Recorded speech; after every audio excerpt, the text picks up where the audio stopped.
Hey, what's up, everybody? Make sure you like, comment, and subscribe, and follow us for more Third and Long content.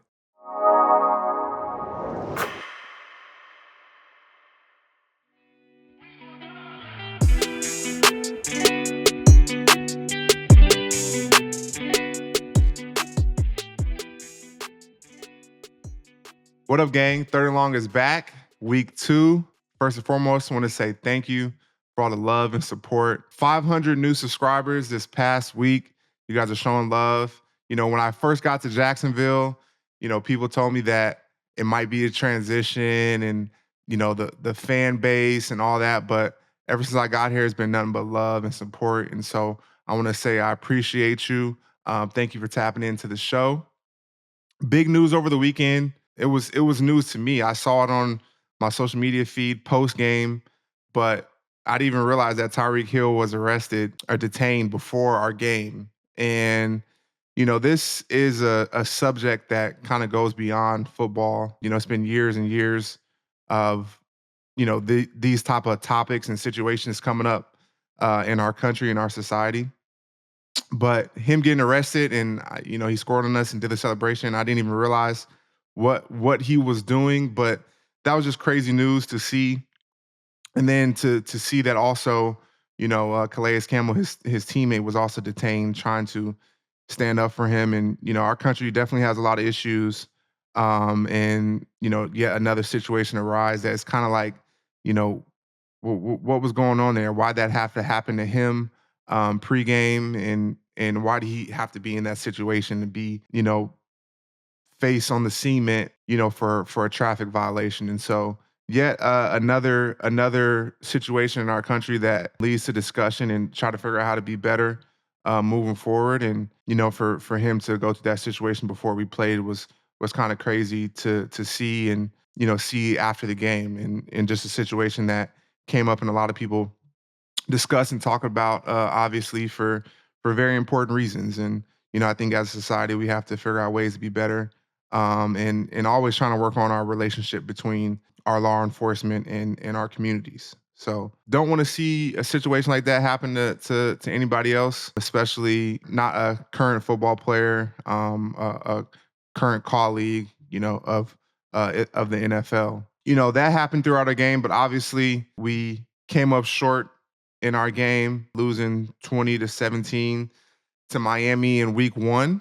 And I talked about this before the game on week 1 episode of how important it is in week 1 to not make mistakes, that it's going to be sloppy football and miscues and penalties and all these different things, which I think 100% showed up in our game.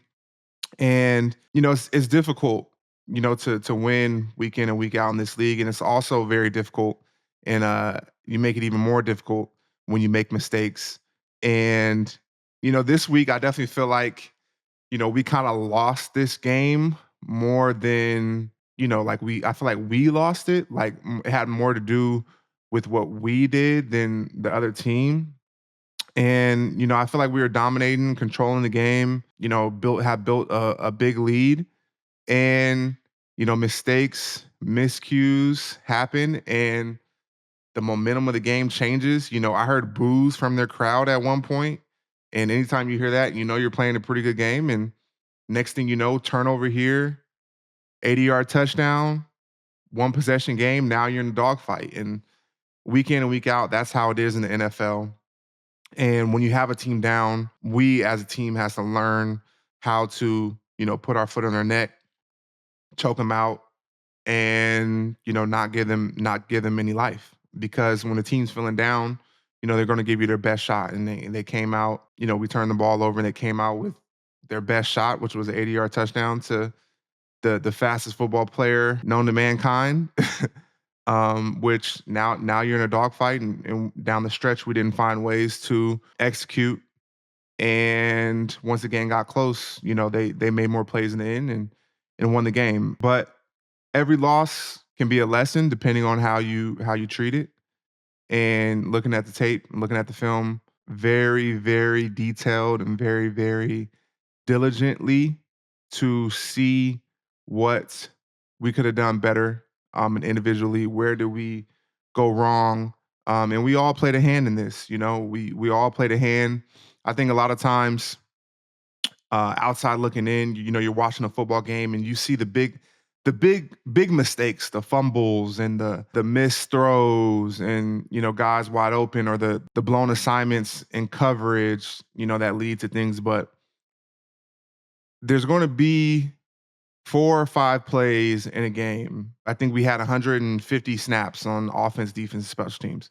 There's going to be about 4 or 5 defining type plays throughout a game that are going to change the game dramatically. But the crazy thing about football is you never know what plays those are going to be. You don't know if it's going to be play 1, 2, 3, play 60, play 80. You never know. And that's why you always have to be so diligent to do your job each and every play. And I think this was another example of how the game went for us. And we didn't pull out the win, but I'm very encouraged by our team and our performance still. There was a lot of encouraging things on tape, a lot of things that you need to be to have a good team, which is the physicality we play with, the effort we play with, the talent I think showed that we had. A lot of guys are making a lot of big plays. And so there's a lot to be encouraged with. It is week 1, and I'm excited to continue this journey with our team this season and clean things up moving forward to week 2. And like I said, you never know what play it's going to be that is going to, be a defining moment and change the game. And everyone sees the big plays, the fumbles, the miscues, the blown coverages, but they don't see the little things, backside on effort, or the extra block to spring a guy, or the miscommunication that led to, not such a good play.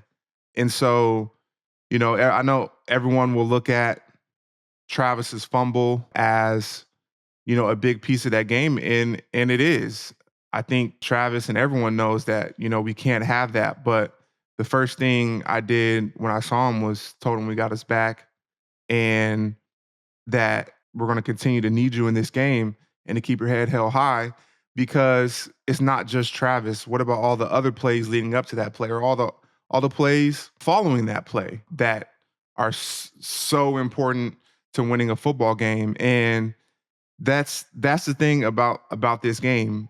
It could have been anyone in that position to, you know, make a mistake and have a defining moment play negatively for your team. And so if it wasn't him, it could have been somebody else. And moving forward throughout this season, it's every play matters. Every play matters in this league. Every play matters in the NFL. And so having that mindset of doing my job to the best of my ability as an individual, looking hard in the mirror, what could have I done better? What could I have done to allow my team to win this game, is what I think about. I don't think about fumbles here, mistakes here. I think about what I could have done. I didn't play my best football on Sunday either. And, you know, I could have made a game-changing play to help our team win. And those are the things I think about. And so my message to him was, keep your head high. We got your back, and we're gonna go get the ball back. And as a defense, that should be, our mentality whenever there's a situation like that, turnover, anything bad goes happen. We should be the ones, put our helmet on, run out to the field, be like, all right, this is what we want. It's on our shoulders. And so that's the mentality. That's the mentality that we're going to keep having, and a lot to be encouraged about. I'm excited about continuing this journey in week 2. Put the Jags uniform on for the first time this Sunday, and my first time until it felt pretty amazing. First, I love our colors. I love our uniforms. I think they're super dope. So putting on the uniform was amazing. First time suiting up with my brothers, my teammates, my new brothers was amazing, because when you're out and not able to be out on the field, you kind of feel a little out of it, and like, dang, I wanna be out there and help and do my part. And so having an opportunity to do that and go out there and play with my teammates and be a part of it, and being a part of trying to win, and that journey, that adversity that comes with that. It's nothing like it. It's so special, and I have my first opportunity to, show my teammates what I can do, and it was an amazing experience.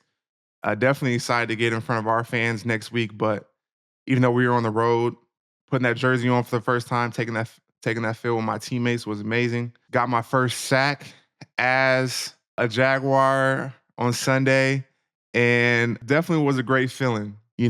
As a defensive lineman, at times I think everyone can put pressure on yourself to go out there and get sacks and make big plays. And for me, being new on the team, I definitely wanted to be able to show what I could do to my teammates and our organization as well too, who believes in me, and also to myself. I'm coming off of an injury, and I hadn't played since the Super Bowl, so this is my first live football action in 6-7 months, and it felt good. It felt good to make that play. It felt good to get back out on that field. It felt good that I felt good physically enough to play.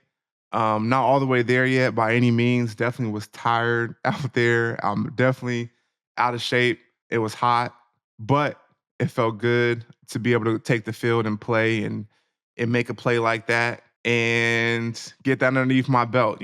Sometimes as a defensive lineman, when it doesn't come, you can start searching and get a little sack hungry and all that. But for that to come in my first game, kind of a all right, I know I can do it, and it felt good to show my teammates and myself and everybody that believes in me, what I'm capable of.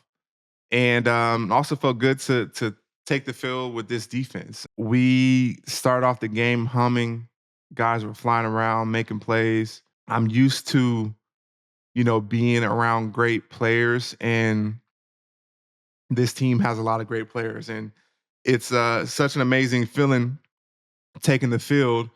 And when you don't feel like, man, I have to do everything, and being around such talented guys, it allows you to be better because you can take the field and just play your game. You don't have to, oh man, if I don't make the play, I don't know who will. That type of football isn't good for anyone. But when you can go do your job at a high level because you trust the guys around you, like Foye, like D. Lloyd, like Josh, Trey, Roy, Ham, the guys in the back end, Tyson and Cisco, and all the guys, man.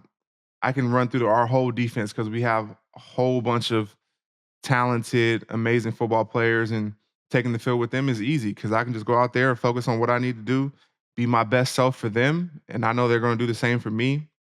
And we're going to continue to get better and better. We had, still, I feel like we played a good game down the stretch.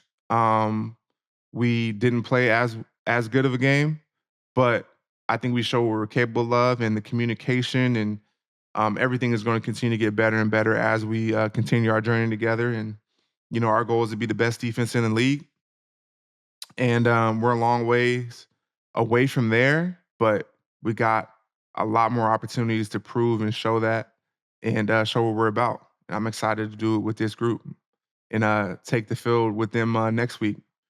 I've been a part of a lot of great teams throughout my career, and some not so great teams. I've been on a team that went 2-14, and I've been on a team that went 13-3 and went to the Super Bowl. And so I got a kind of a wide range of experience in terms of good and bad teams. And after a loss like this, I think how you handle it really shows the measure of a good or a bad team. And how you go from good to great is winning games like this. When you have a team down, not letting them get up, keeping it down and turning the game into a blowout, which we were on the cusp of doing. And how you recover from games like this is, of course, everyone is disappointed. And if you're not disappointed, I don't feel like you should be around. If you're not disappointed and you don't care if you win or lose, I wouldn't want to be around you. So we're all disappointed. We all put so much into this, and how we become a better team is allowing this to bring us together even closer. taking the onus and the responsibility, as individuals to be a reason why we win and being hard and critical on ourselves. And, so after the game, we were definitely disappointed, but we were also encouraged by the opportunity that we have to play better football and opportunities to win a lot more games. So we're excited. We're definitely disappointed coming back on the plane. We're having conversations about what we could do. I love to watch the film right after the game. They have these cool, I don't know how our video guys do it, but they have these like little like disc cards that they put in your iPad and the film comes right up. So that's as soon as I get on the bus after the stadium, I'm watching the game. We watch it all kind of individually on our iPads, and then we're having conversations on the plane about what we could have did differently and how we can be better moving forward. And Mondays are a great day to watch the film together as a team and as units. Offense, defense, special teams, which is what we do, and learn from it even more with our coaches. And after this, you learn from it. Monday, Tuesday, kind of for me, Monday, I'm flipping the script. I already watched a little bit of Cleveland Browns film, and now I'm starting to shift my focus to our next opponent Monday evening and heading into Tuesday. And Tuesday, I'll be completely shifted over to the Browns, our home opener in front of our fans. A lot of excitement in Jacksonville, a lot of excitement around our team finally being able to play in front of our fans and kick off this 2024 season here at home. Cleveland Browns have a good team coming in. They're coming off a loss as well to the Cowboys, where that game kind of got out of hand, and so we have a team that's coming in that's definitely going to be hungry, coming off a loss as well too, and eager and fighting for their first win, just like we're going to be fighting for our first win. And they have a good team. Played against them last year, and have a lot of great players, a lot of talent, really good defense, really good offense. And so it's definitely going to be a challenge for us coming into week 2. I think the preparation for this game is going to have to be superb, throughout the week. And that really starts, now for me and for my teammates. We're going to have a great week of practice, a great week of preparation.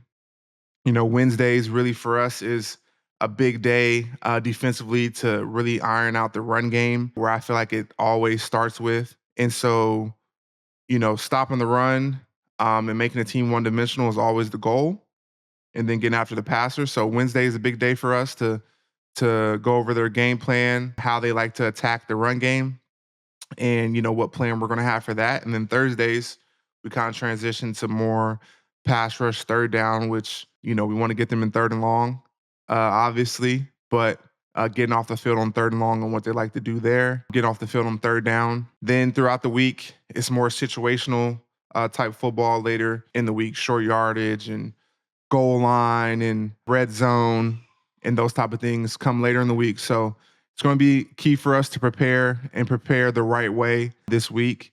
And we've got a good team coming into town, and I can't wait. My first game in front of our fans. It's going to be a whole lot of fun. Felt good coming out of week 1. I feel healthy. And, week 1 I was somewhat on a pitch count, playing about 30 snaps. And I'm definitely excited to have a bigger role heading into week 2, play more snaps and have a bigger impact on the game.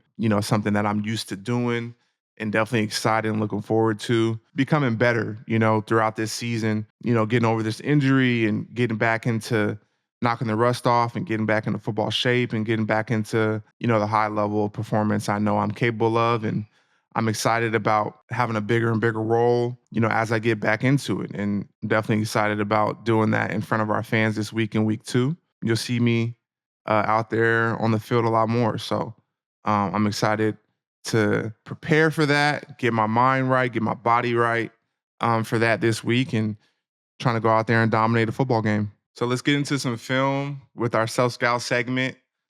Going to break down a play from the game for you guys. And with this segment, I always want to teach you guys about the game, and hopefully throughout this segment and throughout my show, you guys can learn a little bit more about football. Kind of change your perspective of the game a little bit too. And when I'm watching football, I watch O line, D line. Some people will watch football and watch just the ball and moving around, and wherever the ball goes, they watch. So the cool thing about football is we can all watch it in a different way. And so I'm gonna teach you a little bit about what I see up front and in the trenches. And so I want to break down this play, my first career sack with the Jags. So right here we have a third down play. Happens to be third and long, 3rd and 13. So let me start there. So third and long. It's the name of the show. I named this show Third and Long because that is right where you want to be all the time. That's where I want to be. And so hopefully this is where you guys want to be tuned into this show. Third and long on the football field is where I want to be. And that's just the best situation to be in as a pass rusher, as a defensive lineman, because you did what you needed to do on first and second down. You knocked them back, got them behind the sticks. You stopped the run, and now you did all that hard work to get them in third and long. Now's where you go eat. Now's where you go make your money. And so third and long is where I want to be. It just so happened that my first sack with the Jags is on third and long. Came in the third quarter, 10 minutes left. 10 minutes, 46 seconds left. 3rd and 13. They're on their own 20. So we come out and we were doing a few different packages on third down throughout this game. We came out in one of our nickel packages, which is a 4 down front, meaning 4 defensive linemen out there. And I'm lined up here at left D tackle. And so I must admit that this sack maybe was not supposed to happen. And, this is my first time rushing with Roy and Josh and Trayvon. I haven't had much practice. And so our communication wasn't all the way on point this game. And so right here, me and Roy were actually supposed to run a game, which we call a pick game. And so either me or Roy are supposed to pick one of the linemen and the other wrap around. But when we lined up, I heard the center say something with the L word. And so when the center's communicating, he's determining where their protection is going. And so who they're going to identify, who they're going to block. So when I heard him say that, I thought that our game was going to get messed up. That I didn't think the game was going to work. And so what I should have did was say, you know, told Roy the game's not on anymore. We're good. But I hadn't been communicating great all this game, and it's a lot of newness. So I didn't communicate, and I kind of just checked, like, oh, I know I'm getting a one-on-one, so I better just win it. And that's what I did. I tuned everything out. I locked in on this offensive lineman, number 74, who I was going against, and I was like, I'm just gonna go beat him. Which I sold Roy out, and I apologize. I didn't run the game, but my mindset was just to go beat this guy. And I knew he was blocking me one-on-one, and I knew I had an opportunity to win. So right here, I started off, this is a power move. I'm getting into his chest with 2 hands, trying to play with extension. Didn't get great extension here, but I was able to pry his right shoulder open a little bit, and then I ripped through. And right here at this point, after I throw this rip move, what is very important is to finish your move. And so when you rip, I'm always taught, and me and my trainer Mark work something called a pan back, which is after I rip, you want to pan your arm back and turn your shoulders and kind of pin them with your arm. And I did a great job right here after I threw my rip of panning back and pinning his arm so he couldn't recover on me. And I seen Tua right there, grabbed a hold of him, got him down. And I had to wait a little bit When I got up, I had to look to see because I had him by his waist. And sometimes when you grab a quarterback by their waist, they can still like throw the ball, even though you're around them. And so I didn't, as I'm going to the ground, I didn't know 100% if it was a sack or if he like threw the ball and I just tackled him. And I got up and saw that, oh, dang, he still got the ball. So that's a sack. And I got up, celebrated, stay hungry, rub my belly.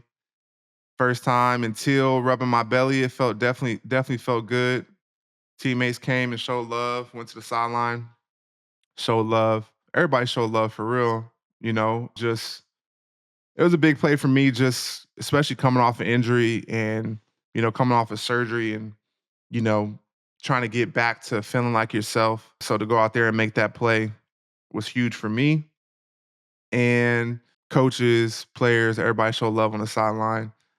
So that felt good too, making a play, you know, for my teammates and making a play for myself and making a play, that was a big third down in this game. So excited to do more of that in Duval. Big news in the NFL, Tom Brady made his commentating debut this weekend, and there were some mixed reviews. Tom Brady is obviously the GOAT, but because you're the GOAT of football, does that mean, you'll be the GOAT of commentating or TV and all these different things? I feel like Tom knows the game very well.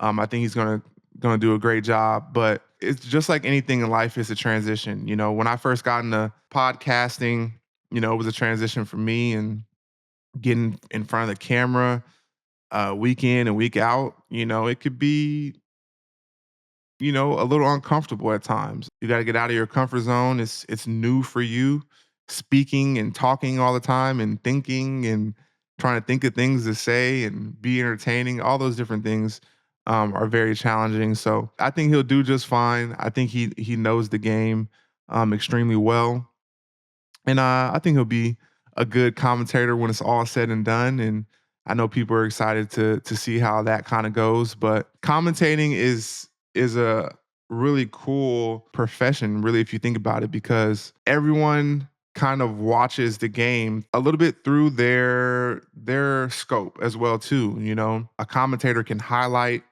a play, it can bring attention to something in the football game that fans didn't know about. Commentators, have a very high responsibility to kind of walk fans through the game or what's happening and how can someone who had no clue about football enjoy the game without commentating. Like that would be literally impossible. So commentating definitely plays a great role. My favorite commentator throughout my career, he used to do my college games, is Gus Johnson. I feel like Gus Johnson is one of the best out, one of the coldest commentators. Like whenever we played a game on Fox and Gus Johnson was doing the game was always dope. I love hearing his voice, love how he commentated big plays and the excitement he brought to the game.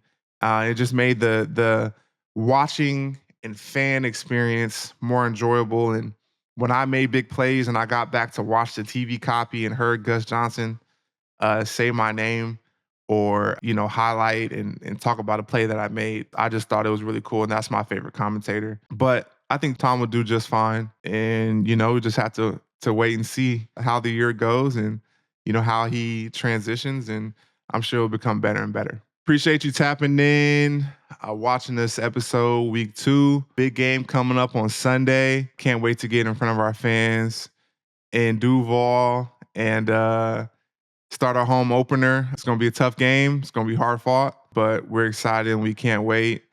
Thank you for always supporting our show and everything that we're trying to do here at Third and Long. We appreciate you. Don't forget to hit the subscribe button, and I'll see you in week 3 on another episode of Third and Long.